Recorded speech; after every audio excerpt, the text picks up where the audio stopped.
The chemistry of life deals with the chemical processes going on in the living matter. It ranges from virus and bacteria to plants and animals. All living matter takes food and releases waste products after its metabolism. Dear students, food is a group of chemical reagents that take part in the life-sustaining processes. The essential components of the food are carbohydrates, proteins, lipids, vitamins, and water.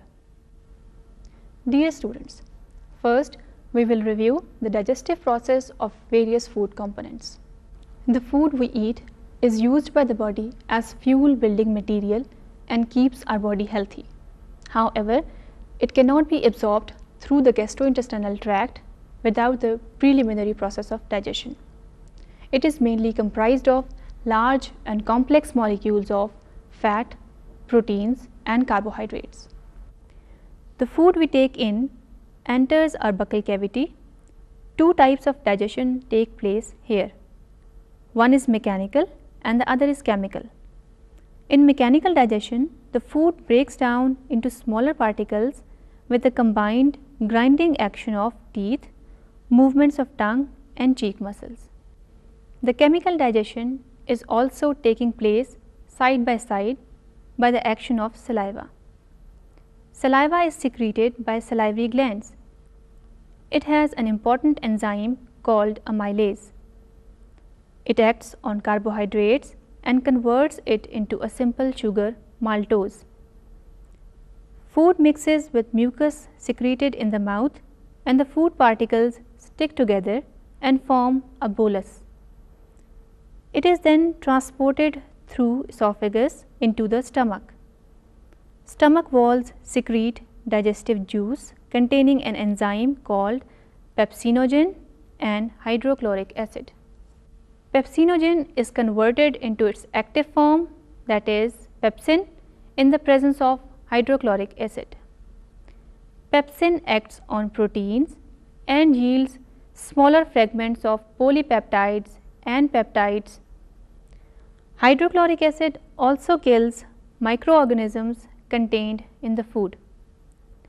Stomach walls contract and relax after every 20 seconds, and due to these mechanical and biochemical processes, it converts the food into creamy fluid which is called chyme. From stomach, chyme moves into the duodenum. Bile from the liver and pancreatic juice from the pancreas are poured into the duodenum. These both act on proteins, carbohydrates and fat. Peptides convert into amino acids. Amino acids are the basic structure of proteins and are diffusible through cell membrane. The digestion is completed in the small intestine. The pancreatic enzymes are still in action and digestion is taking place. Now food is in soluble form and is diffused into the finger-like structure in the small intestine, which are called villi. The ileum is mostly concerned with the absorption.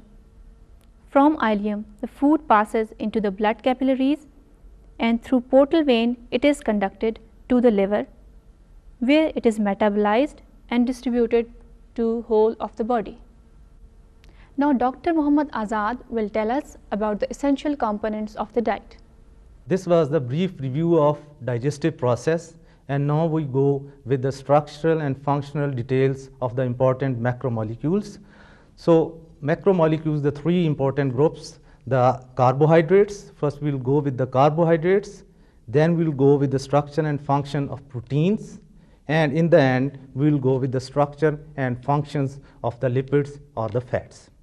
Carbohydrates are complex organic molecules made up of carbon, hydrogen and oxygen in a specific proportion. The general formula for carbohydrates is like that: CxH2OY, where the X and Y, they are variable. Most of the carbohydrates, they follow this formula. Plants are able to synthesize their own carbohydrate by the process of photosynthesis, utilizing carbon dioxide and water in the presence of light and chlorophyll. Animals depends on plant directly or indirectly for these vital compounds. As far as the carbohydrates are concerned, they are classified mainly in the three groups, that is the monosaccharide, oligosaccharides, and polysaccharides. The monosaccharides are sweet in taste, oligosaccharides are less sweet in taste, and the polysaccharides, they are tasteless.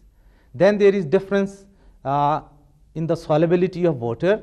The monosaccharides, they are easily soluble in water, while the oligosaccharides, they are less easily soluble in water, and the polysaccharides, they are insoluble in water. Then there is difference in the process of hydrolysis.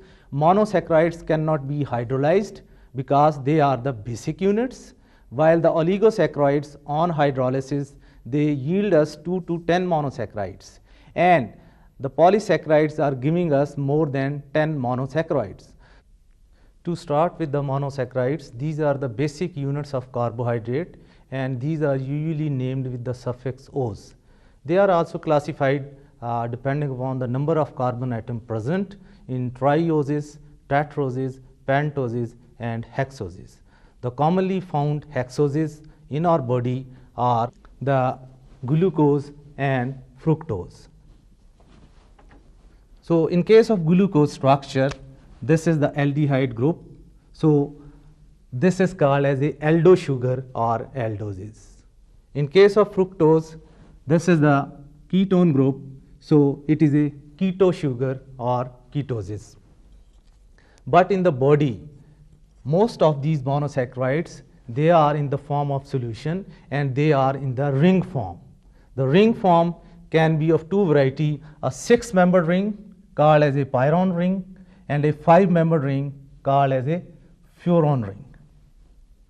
This is the structure of glucose. So glucose is one of the hexose having 6 carbon atoms, and this is the 6-membered ring or the pyrrole ring. So this is the formula of glucopyranose.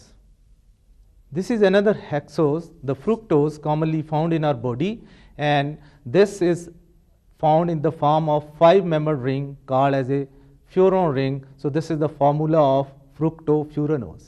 Maltose, commonly called as a malt sugar by the condensation reaction between glucose and glucose molecule. Another important disaccharide is the sucrose, which is commonly called as a cane sugar or the table sugar, and it is made up of 2 monosaccharides, the glucose and fructose. Another important disaccharide found in our body, that is the lactose, and lactose is commonly called as a milk sugar because it is present in the milk, and it is made up of glucose and galactose.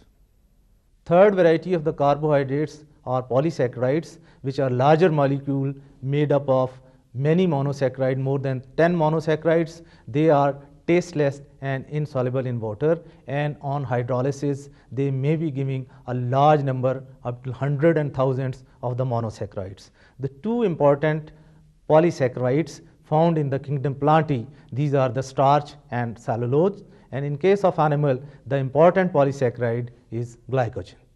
Dear students, so if you are given a sample of food in a solution form and you are asked to test that for the macromolecules, then how you are going to proceed?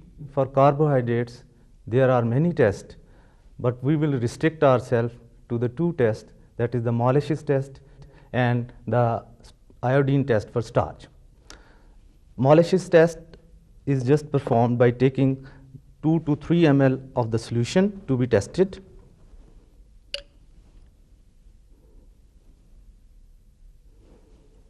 So this is the solution to be tested, and then we have to add few drops of freshly prepared 10% alpha naphthol solution.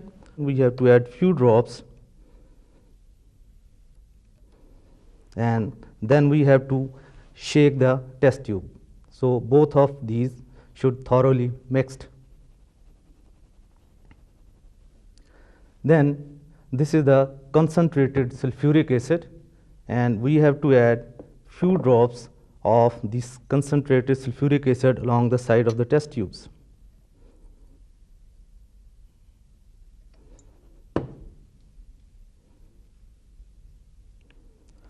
So this is a positive test for carbohydrate. There is a violet ring at the junction of the 2 solutions. The other test is the iodine test for starch. So this is again, you can say, the solution to be tested, and we have to take the few drops of the solution and we have to add few drops of iodine in potassium iodide solution. So first we take few drops of the solution to be tested.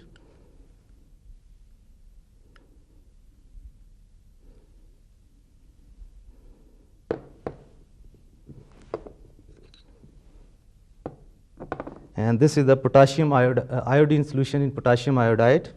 We have to add few drops of this solutions. So if it is a blue-black color, then it is a positive test for starch, and if it is yellow-orange color, which is the color of iodine, then it will be a negative test. So this is a positive test for starch because the blue-black color has been appeared. Now we go towards the important functions of carbohydrate performed in our body. Main importance of the carbohydrates are their energy source. So they are the excellent and readily available source of energy. When our body is requiring energy, the body is looking for the carbohydrates. And 1 gram of carbohydrates is giving us 4.1 kilocalories or almost 17 kilojoule.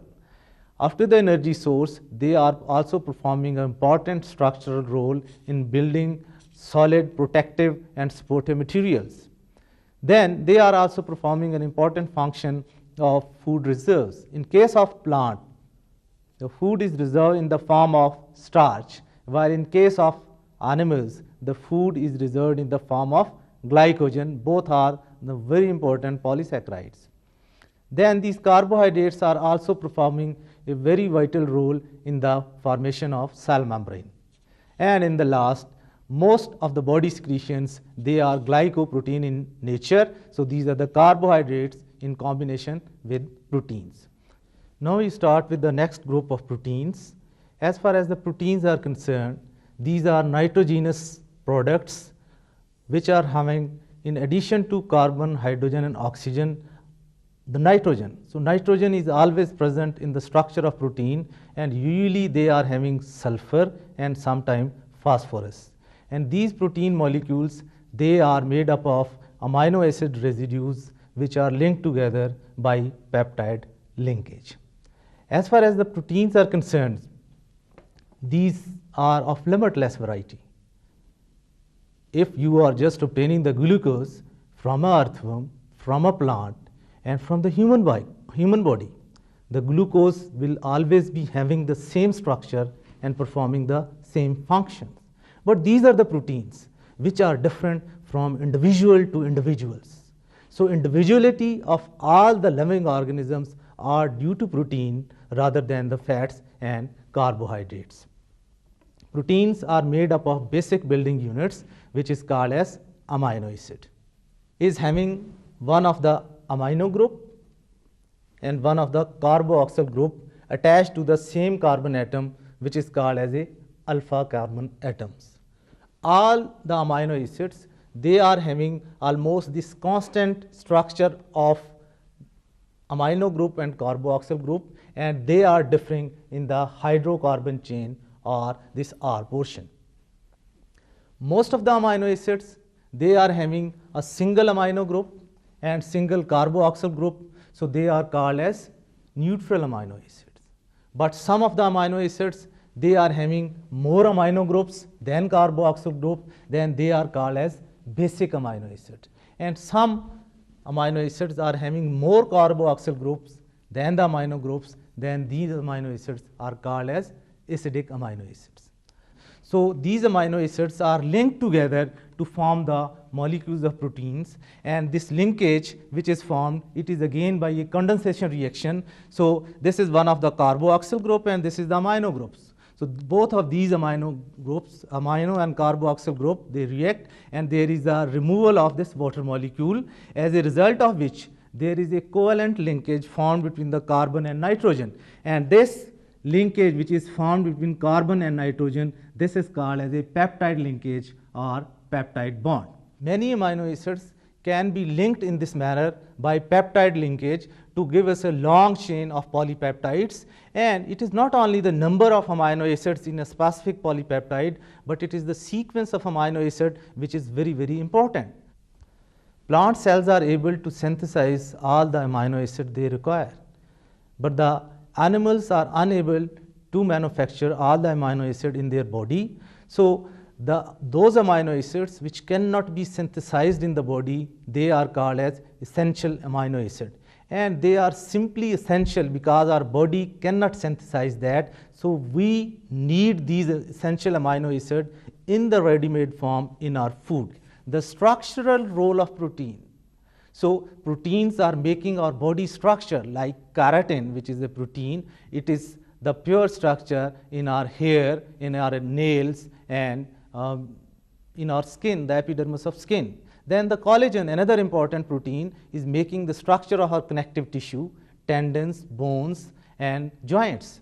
Then a very vital, important structural role of protein is the cell membrane. The structure of cell membrane, the outer boundary of the cell, that is having 60 to 80% of the protein. So they are having a very important structural role. Then they are performing another important role, the enzymatic role. So all the enzymes, they are protein in nature. The third important functions performed by the protein is the hormonal role. And the proteins are also performing a very crucial role of transportation. So hemoglobin, which is a pure protein, it is going to transport the oxygen from our respiratory tract to all the tissues, to all the cells, where this oxygen is required to generate energy from the carbohydrate, from the glucose molecule. Then the proteins are also performing the protective role. They are protecting our bodies from all the infectious diseases. So because the antibodies are pure protein in nature. Then all our muscle mass, that is pure protein made up of actin and myosin filaments. So the contractile role of proteins, all our muscle contractions are dependent on the protein.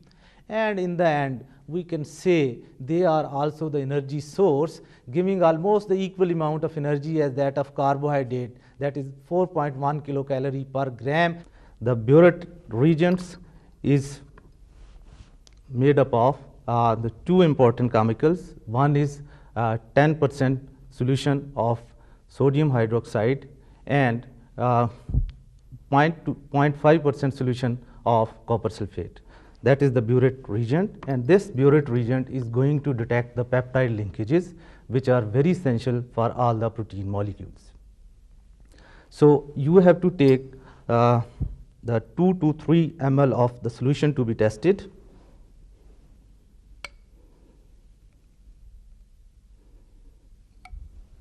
So this is almost 2 to 3 ml of the solution given to you, and then you have to add 6 ml of this Burette reagent.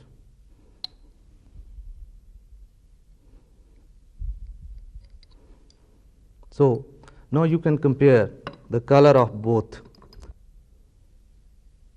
and if the color changes to the violet, then it means the proteins are present in the solution to be tested. The lipids are large and varied group of organic compounds.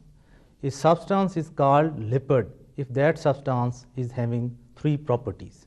The first, insolubility in water and solubility in organic fat solvents like chloroform, ether, and alcohol.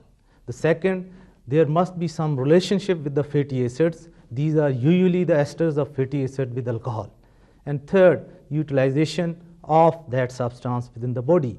If the first 2 conditions are fulfilled and third is not, again that compound will not be classified as a lipids.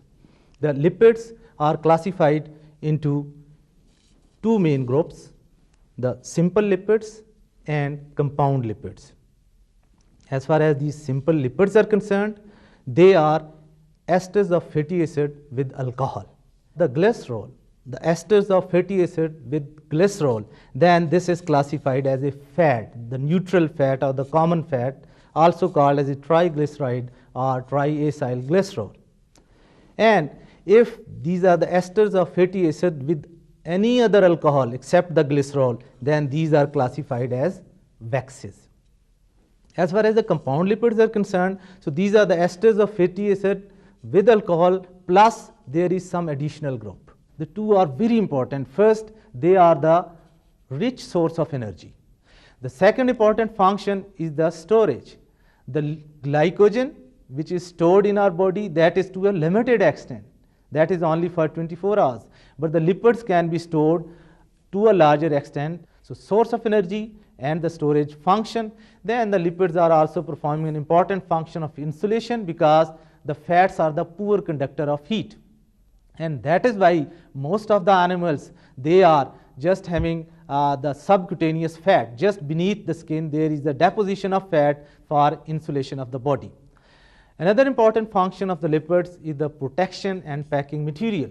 So in our body, if you go to the abdomen, there is stomach, kidneys, and there is liver. So in between spaces, they are filled by the lipids. So they are used as a packing material, as a protection material in our body. Another important function of lipids is the waterproofing action. We need to conserve water. Water is very, very important for our life. Then these lipids are also performing a very important role in the structure of the cell membrane. Again, all the cell membranes, and not only the membranes, but the membranes of the intracellular organelles, they are made up of bimolecular lipid layers. Then the lipids are also performing the important role, because most of the steroids, they are the variety of the compound lipids. The lipids are having high satiety value. What is satiety value? It is the value to satisfy our appetite. We are provided with the solution, or you will be provided with the solution of fats or lipids in the organic fat solvents. You have to take 2 to 3 ml of that solution.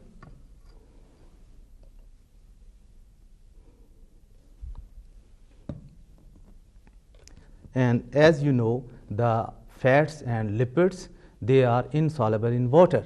So when we will add the distilled water and shake the test tube, then there will be emulsion will be formed, or opaque solution will be formed if the lipids will be there, and if the solution remains clear, then it will be a negative test.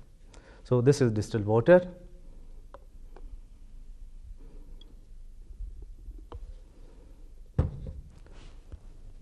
So you can say another important interesting phenomena, that these lipids are not soluble in water. So it is staying at the upper border, and when you are going to shake it, so it is going to emulsify and a opaque solution is formed. So this is called as a emulsion test. So this is a positive test for lipids.